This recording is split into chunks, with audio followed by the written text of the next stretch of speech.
Okay. Okay, so the program I decided to use was Kahoot. I was working on Health Gold GK.48.C, where they have to recognize and name a written numeral to 5. According to prior knowledge of our assessments on the 9th of August, all of the students that we tested already knew the numbers 0 to 5. So I chose to do a Kahoot program of recognition of 0 to number 10.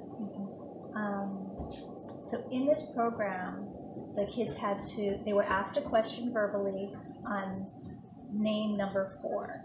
When they had to do this, our first student was able to answer it correctly the first time. The other 2 students got it wrong. I believe that they were having a hard time understanding how to answer with this program. I think it was a little bit too complicated in the format.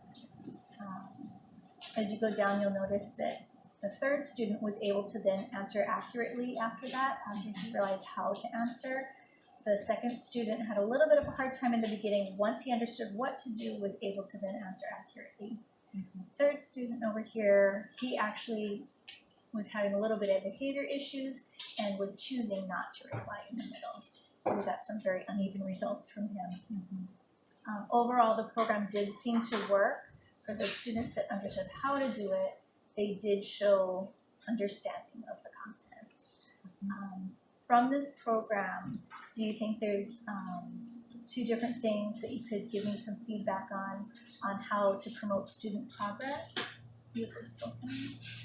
Okay, well, one thing I think would have maybe been good to do is modeling beforehand. I think for students, especially this age, if they don't know how to do something and they're not given clear, precise ways to answer, then I think it's a little confusing for them. So I think that might also affect why the first few were wrong on those 2 students, And so I would just say maybe some modeling or an example game before you have them play the game. And then also maybe giving them longer time, because I know you mentioned that they only had about 15 seconds to answer. Maybe 30 seconds, a little bit longer, so that for the student that has the behavior, if he just needs a little bit of a prompt to say, okay, can you try again, or please answer, that way he has more time to answer, and you can acknowledge the behavior rather than him just sitting there. That's a great idea. And then I also think from you showing me the game, I do think it seems like a program that is tough for students that are in preschool. Seeing that they read the question on one screen and then have to look down and having to choose the answer where the answer actually isn't even in front of them on their screen, it might be a little confusing for them to match. Like, okay, number 4 was green, so I have to look down, okay, where's the green?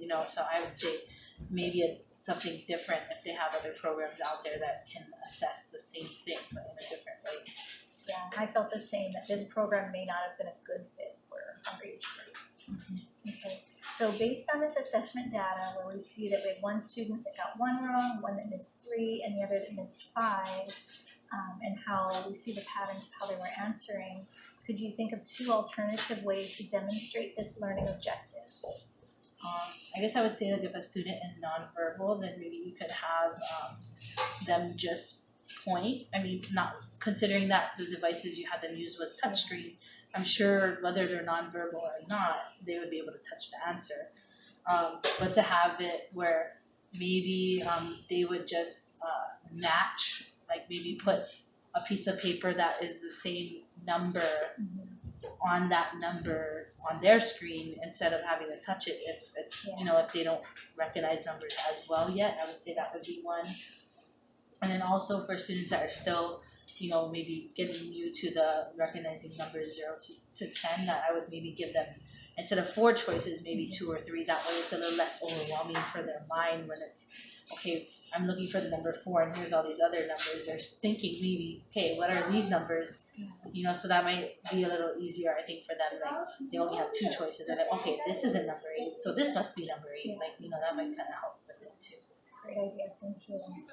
Okay, and then can you also help me identify 2 accommodations that can be made to develop differentiated learning experiences, especially for kids or learners that have disabilities or language learning needs?